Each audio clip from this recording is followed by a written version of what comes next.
It's time to fade to black.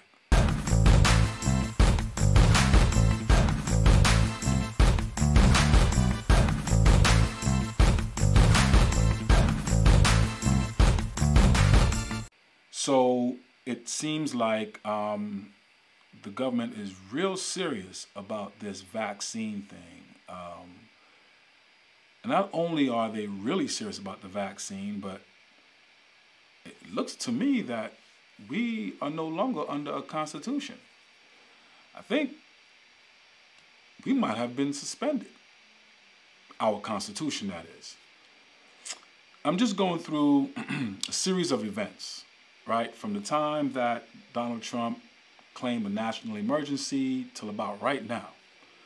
And all of the draconian laws that have been passed since the national emergency have been set in place. And it looks to me that we have been taken advantage of. We've got governors in different states that seem to have the overruling power. They just make up what they want as they go along with what they want. And we have mayors who just decide, you know what, we're just going to wait for a cure for us to, you know, before we open up. But I don't even know, like, what else to think. Like, what else is there that they can just come up with to destroy the people and the economy and our daily lives? Yes, you know, we were going up on a curve, I believe. You know, we were climbing up a hill sometime in March, and the lockdown was for 2 weeks. Remember, the lockdown was for 14 days. 14 days became 28 days, and then 28 days became 36 days, and then 36 days became so forth and so on and so on. We just kept multiplying by 14. I don't know what idea or what to even think anymore. I mean, it's really just a matter of like, man, we need to fade to black. No, we really need to get serious with God right now. If you don't know, like, find out right now. I mean, if they're literally telling us, you know what, churches, nah, we will let you know when you can go back to churches. However, liquor stores, the novelty stores, the liquor store, the novelty stores, they've been operating since we've been on lockdowns. So I need to get to the liquor store, got to get my drink on because that's the only thing that keeps me sane, right? I also need to get to the novelty store, got to get, you know, whatever videos I need to binge on, whatever toys I need to play with, you know, things of that nature. That's been open since the lockdown. But churches, well, we got a problem with churches. We don't want anybody to congregate. Now, I don't help me understand this. Make this, as my boy Lucas would say, make this make sense. It just does not make sense to me at all whatsoever. The other thing that I realize is that we gave them. We literally gave up our liberties. We told the government, you know what, listen, Gov, look, I need you to save my life. So in order for me to be safe or for me to feel safe, please do what you can or do what you must to take Corona away. And this is what they give us. This is what they did. And look, they're going to overreach as much as we let them. I always say this, and you can take this quote. This is my quote. You can quote me on this one, okay? I'm not afraid of what the government might do to me. What I'm afraid of is what we allow the government to do. You see, what they might do, I'm not worried about that. But what we give the power for them to do, that's more of a fear for me. Because you see, we allow them to do whatever they want to do. And this is exactly where we are right now. We're at the point where we're letting them do whatever it is that they want to do. And they're doing it. Believe me, they are doing it. And they're not letting go of any reins right now. I mean, think about it right now. For many of us who need a haircut in Michigan, I'm not just picking on the one barber that they took away his license. But that could be just about any barber. This is your daily bread. Now, granted, I get it. You can cut hair with gloves and a mask on. I mean, you don't really need much. I get it. You may not get a lot of, foot traffic as much as you had before, but as your doors open up and people start realizing I do need a haircut, eventually somebody's going to come. There will be people. People want to get out. I know this for sure. It's Memorial Weekend coming up, and I know.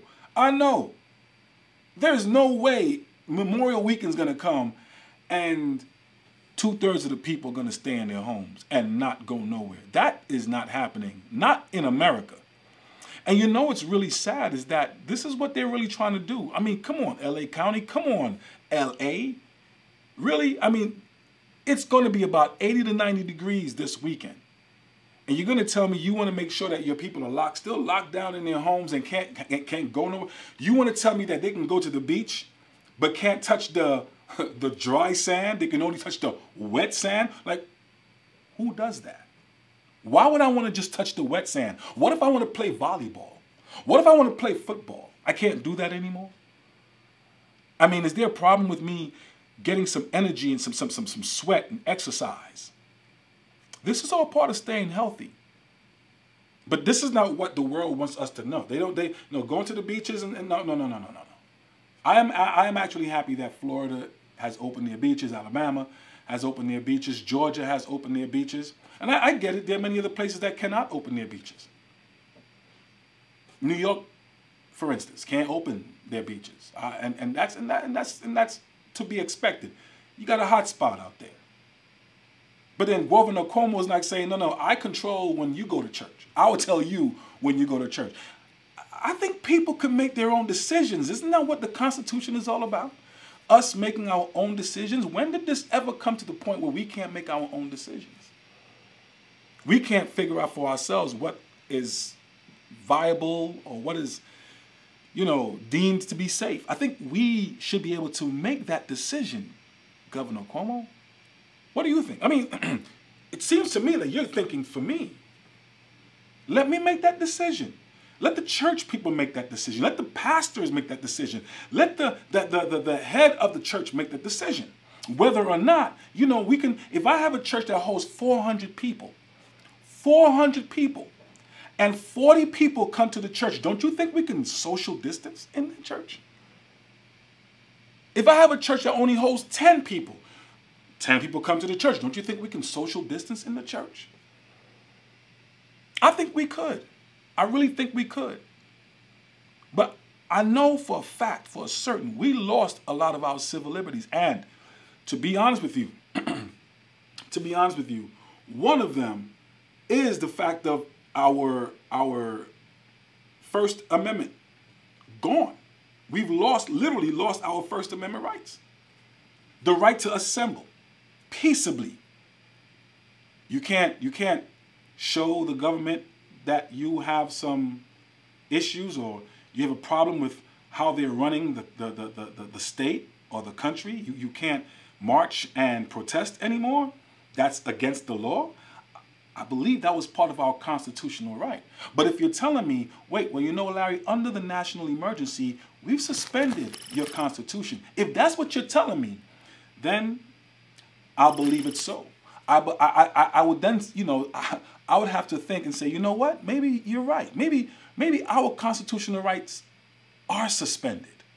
And this is the reason why, you can just do whatever you want and say whatever you want. Because we absolutely are not running under what America was built upon. We absolutely have no foundation to our nation. We have no foundation to this nation if you're telling me that our constitutional rights are suspended. And it's a very, very sad fact. Very, very sad fact. I mean, I get it. I really do. Right. Judge, so many governors had lockdown orders and executive orders as we were going up the COVID mountain, and, tens of thousands of Americans were dying. And, as the lockdowns have continued now, a lot of people are saying, we were very concerned about public safety at the time, but the question is, What sort of civil liberties did we give up and might never get back? Well, we gave up a lot of civil liberties. We gave up, I hate to say we, because this is so against my grain, and I believe against yours and the people watching us now. The right to go to church, the right to go to temple or a mosque, the right to assemble as a group. In this small town in New Jersey where my farm is, where I am right now, the police broke up, and I know these cops, just like the police in the Ian Smith case down the Jersey Shore. They hated doing it. They broke up a demonstration of 25 people. They were each in their cars. They each had bullhorns. They wanted to tell the governor what they thought of him using the bullhorns from their cars. By definition, they were more than 6 feet from each other. Police said, no, the governor said you can't have demonstrations like this. So you can have demonstrations. You can assemble peacefully. You can travel where you want. You just need courage, like Ian Smith and like the people that challenged the governors in Oregon and Wisconsin. So right now, literally, we can't assemble peaceably. We can't show the government what issues that we have and protest peaceably about it. It's pretty much against the law for us to congregate, whether 10 or less. What am I hearing? What are you telling me, America? America, let me know. What is it that you're telling me? Are you letting me know that, hey, you know what? We have repudiated every piece, every step of your constitutional right. Is that what you're saying to me? Because if that is the case, like I said before, I would have to settle in and believe it. And I know for sure it is time for me to fade to black. Because there is absolutely no way that we as a people should be living in a nation where we cannot say what is on our mind. There's absolutely no way where we as a people for the past 200 years, over 200 years, we were able to share our thoughts, whether you agreed or disagreed. That's what made America, America.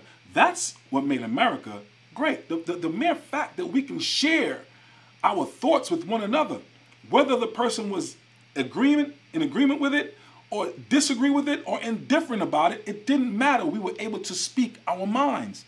Now, we've gotten to the point, I think we went to different phases with this. We went to the phase where, somebody may have gotten offended by somebody speaking their mind. And all of a sudden, the offended went to being a hate crime to speak. And now it's just, totally censored. You just can't say what's on your mind. You cannot come with a second opinion. The moment I come with a second opinion, it's a wrap. I'm a hater. I am a racist. I'm a bigot. I'm a misogynist. I'm a homophobic. I'm a xenophobic. There's always a phobic or ist next to it. Racist or phobic. Phobia, whatever you want to call it. There's always some other type of nonsense behind words that all it does is destroy and divide. Divide and destroy. So now I'm just, you pretty much are putting a clamp on free speech. You've put a clamp on religion. You worked hard to put a clamp on the Second Amendment. And I believe this is just really just the beginning of really destroying First, Second, and Third, Fourth Amendments. And each of these are really to the rights of the people. Governors, you're supposed to protect your state, protect your people. If locking them down to flatten the curve was what that was about, then let that be what it is. But then also have the other side of the balance to let the people know that they have to live. They can't die at the same time trying to save them from death. It just doesn't work. You cannot have people locked down talking about I'm trying to save you from death at the same time they're dying. It just doesn't work that way. why would you want to stifle the people? It's a rhetorical question, because I have a bit of a knowledge and understanding as to why you would want to do that. So now you locked us down. You did. You locked us down. And now we are starting to realize what's going on. People are waking up, right? So here's the thing. We got to keep you guys, in a fair bucket, in a fair bubble. So second wave, third wave, watch out for the waves. I mean, it's almost like, we're not even getting done with the first wave. We already got to look out for the second and third waves. So in other words, what do you want us to do? You want us to continue staying in our homes, being afraid of the first wave, and then you want to tell us about the second and third wave. So what do you want us to do in between? What should we do in between? We come out of our houses for about a week, grab what we can grab from the supermarket, and get back home and hunker down for second and third waves? What do we do in between? Oh, wait a minute. I think I know. So you telling us about the second and third wave because you see you have a plan. And the plan is vaccinations globally, right? This is global vaccinations. Everybody must be vaccinated. According to Bill Gates and according to Dr. Fauci, according to Dr. Birx, according to many of our, CDC and WHO and our mainstream doctors and scientists that you have given us, they tell us that we must be vaccinated. Just like, Alan Dershowitz. He comes out of nowhere and just says, you know what? You have no constitutional rights. No constitutional right to walk the streets without being vaccinated. So help me out, help me out there, Alan Dershowitz. I mean, I'm a healthy black man. Yes, I am. Yes, I am. And you know what? I do not have COVID-19, no matter what you may think. I am not a carrier of COVID-19. I have never been vaccinated with the flu shot. So, do I start today? No, I don't think so. But here is the other piece. Just keep calling you doctor. Why do I want to call you a doctor? Maybe because you behave like one. All of a sudden, we have so many doctors like Dr. Bill Gates. Dr. Bill Gates. That doesn't even sound right. But everyone seems to know what you need in your life. They seem to know your health records. I mean, like the HIPAA laws are just wiped away. Well, I digress. Back to you, Alan Dershowitz. What do I do? Are you telling me that I must now get vaccinated to walk the streets among people, to be regular and to be counted as a regular person within my a regular citizen within my community? Is this what you're telling me that I must do? And if I don't do it, then you're going to come into my house, you're going to grab me from my job, put me into some police car, handcuff me and drag me to the hospital and plunge me with a syringe in my arm. Is that what you're telling me? I have no constitutional right? I want to say, who are you to tell me this? But it seems to me that you are a man of influence. So I have to be very careful with you because you strike me to be a person that's in the air of many of the people who can make this thing happen. So in other words, 1 + 1 is 2. You take away the rights. You suspend the rights of your citizens under a national emergency. Then you pass all these draconian laws in between, flattening the curve. And then you come up with a solution, which is, let's call it the Kool-Aid. Let's call it the Kool-Aid. And you want to stick this Kool-Aid into people's body. And it's mandatory that they get the Kool-Aid. And if they don't get the Kool-Aid, we're being dragged into some police car, handcuffed, and then shoved into some hospital or urgent care and get a syringe plunged into our arms or body or wherever it is. Now, I don't seem to, I don't think that might work. See, that causes a civil war. See, because we in America, we've been free for about 200 and some odd years now, a little over 200 years now. So we understand that when our freedoms are being taken away from us, we will fight back for it. And that's the issue. That's the issue. You see, because, again, during this whole lockdown, gun shops and ammos and all that has been open. And people have been buying. Now, I'm not making a threat because I'm not the kind of person to do so, but I'm trying to tell you that what you're trying to do is start a civil war. And that's exactly the line of where it seems to me that looks to me like that's where we're headed.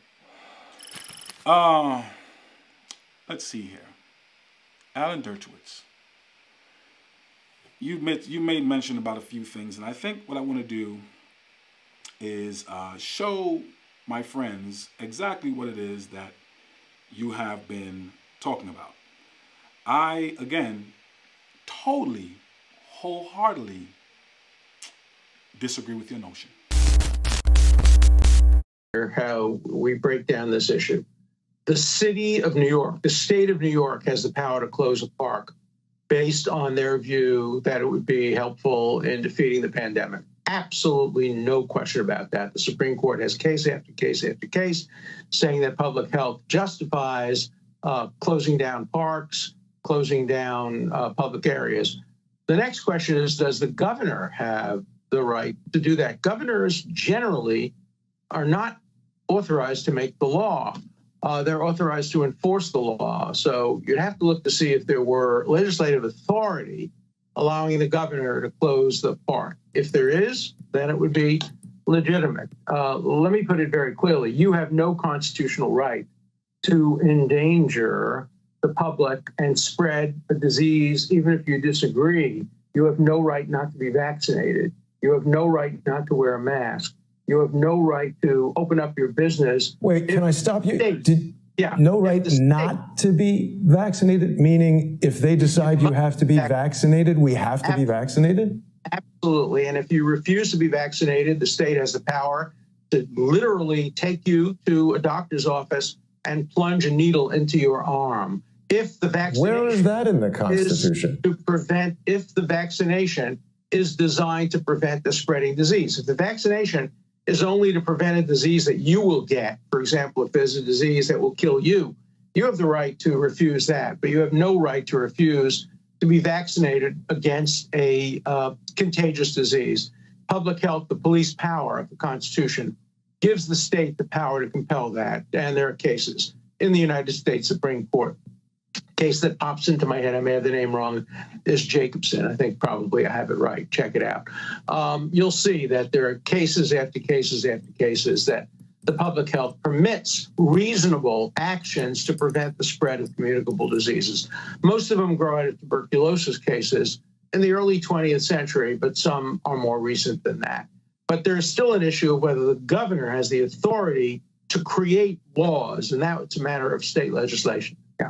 But you've opened up a whole new area here. So the governor has the right, or sorry, the government has the right to force someone to be vaccinated. But how do we know what they're providing us from a medical standpoint is accurate? There are doctors who argue that Anthony Fauci is totally wrong in his assessment, and it certainly seems like week to week, month to month, they don't seem to know anything about this virus.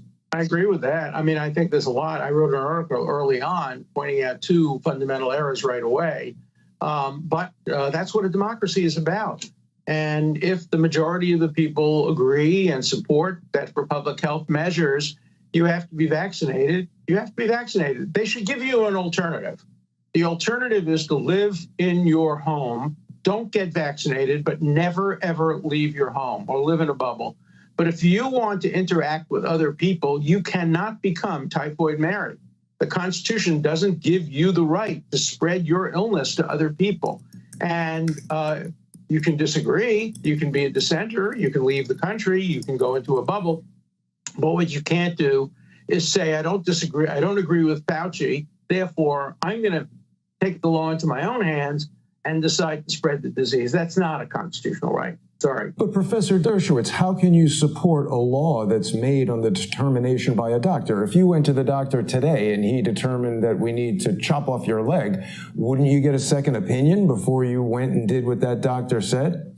I wouldn't have him. I wouldn't even listen to that doctor. We're not talking about it based on a doctor. We're talking about it based on a legislature, based on the legislature's decision being upheld by the highest courts and by the Supreme Court. We're talking about democracy. Doctor doesn't make the decision. The decision is made by the government through democratic means. And if the decision is made by the government, if they told you you had to cut off your leg, that would be unconstitutional because your leg doesn't help them. Let's assume the doctor says to you, unless you cut off your leg, you'll die. You have a right to die. You don't have to cut off your leg. But if the doctor says, unless you cut off your leg is contagious and will spread your disease to many, many, many other people, that's a completely different issue.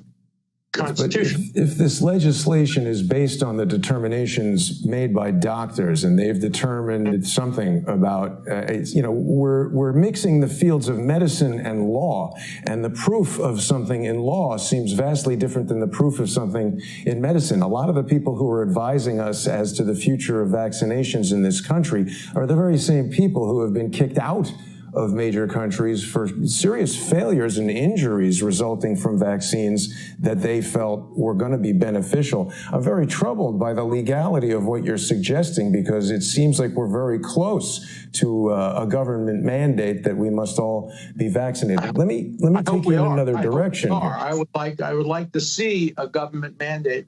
If a safe vaccine is developed for COVID-19, I hope it's mandated. And I will defend it and will argue that in the Supreme Court of the United States against your views. And you would get it if they came out tomorrow and said there's a vaccine that's ready? This one online, my children would get it, everybody would get it. If we felt it was safe, we'd make our own, obviously, make our own judgment. If we decided to become civil disobedience and violate the law, that would be a different thing, but the law would be completely valid. All right. So, did you see my man's face, the interviewer? Did you see his face? Shock and awe. Everybody was like this. The whole time,